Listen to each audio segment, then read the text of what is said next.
Hey everybody, welcome back. So I had to take my cat to get groomed today. He was getting super fluffy and his hair was actually out of control. So I thought I'd take him to the vet to get groomed. He's a spazoid, so I got to take him there because I trust them. They're really cool. Anyway, while I was driving to the vet, I was thinking, man, what is the one thing I haven't really talked about? What should I talk about today? I know you all know that I love my Sony FDR X3000. There's a camera that I absolutely adore, and it's the DSC HX80. Sony has a few different models, like their RX model is going to be for more of the professionals. The HX versions, like the HX90, are going to be for the more hobbyists and those that just want to take a fantastic picture or video, but maybe aren't at the professional realm. The reason why I chose this camera is because there's a lot of amazing features, and I'm going to go over that with you today.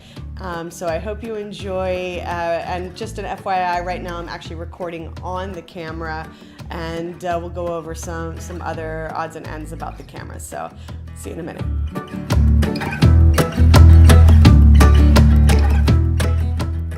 All right, I'm back. So let's talk about the first thing. The very first thing I want to go over is this amazing 3-inch LED screen that is fantastic because it is also a 180 flip screen, and that is absolutely amazing. It's great if you're trying to do some vlogging or you want to do some like selfie shots, you know. You can just put it right up. It's very easy to use.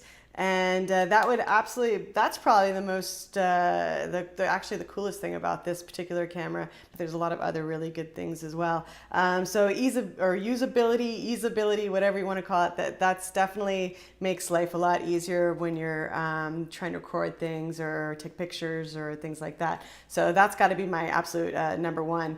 The other thing that I wanted to talk about was this zoom. I didn't actually think that I would use it, but the other night I went to an amazing U2 concert, and actually I was able to take some amazing video with it. I was super surprised that it worked as well as it did, and I was super happy to have that at the concert with me just to get some good footage, some great memories. So I did actually use that. So if you're going to be doing some awesome traveling, you want to get some amazing video or pictures from faraway things, this is definitely, that is quite a, that's quite a zoom lens. So it actually does 30 times optical zoom, and you gotta love that. I mean, it's absolutely amazing.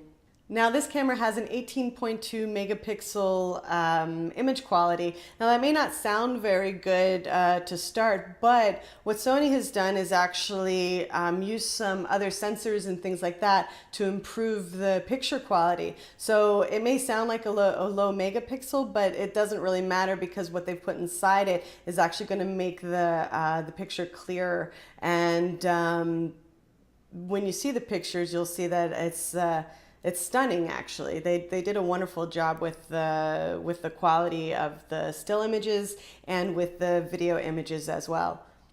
Now here's another fun little feature about this camera, and I didn't think that I would use it, but I ended up actually using, as I was telling you, I went to the U2 concert the other night. I did actually end up using this little viewfinder. And only drawback about this is you actually have to pull it out a little bit. Now, when you put your eye close to the viewfinder, the screen actually turns off and allows you to view everything directly inside that actual time. So it really helps you take, again, faraway pictures, making sure you can see exactly what the lens is seeing. And it's definitely helpful for those faraway shots, or to make sure, you know, that everything's good, especially if you have low light or it's difficult to see, you know, visually with your own eyes. So definitely I do like the viewfinder in there. That is absolutely amazing.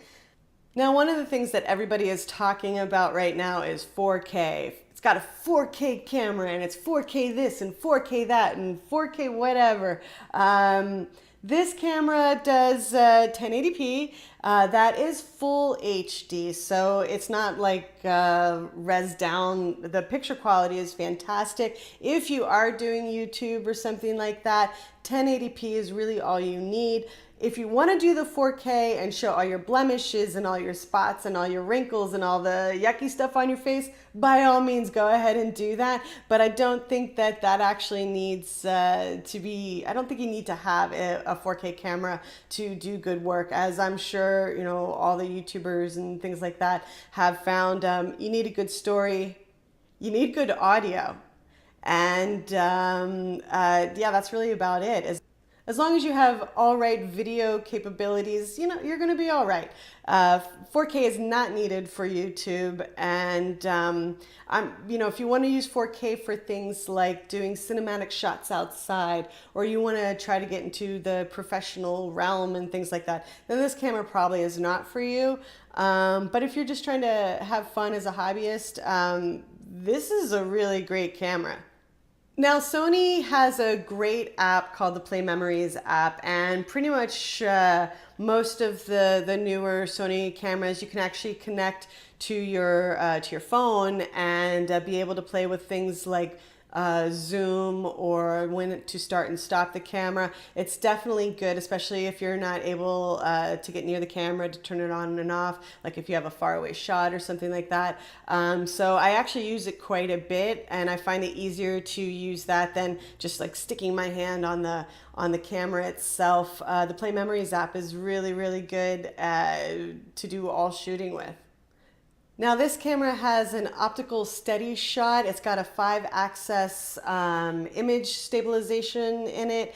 It is very, very good. And again, I used it a lot during the concert, and I was shocked at how stable I was able to get some of the shots. Now, mind you, the entire stadium was up and down and up and down. I mean, shaking all over the place. So it's not going to be perfect in those sort of situations. But of course, if you're just walking around like some of these shots, then you will see that, you know, it's not too shabby. One of the things that I love about this is the autofocus. It actually has a lock-on autofocus feature, and it's fantastic when you're moving around and things like that. The camera can actually detect you. It does have a facial recognition, and that is a super, super cool thing to have, especially when you're moving around and going here, going there.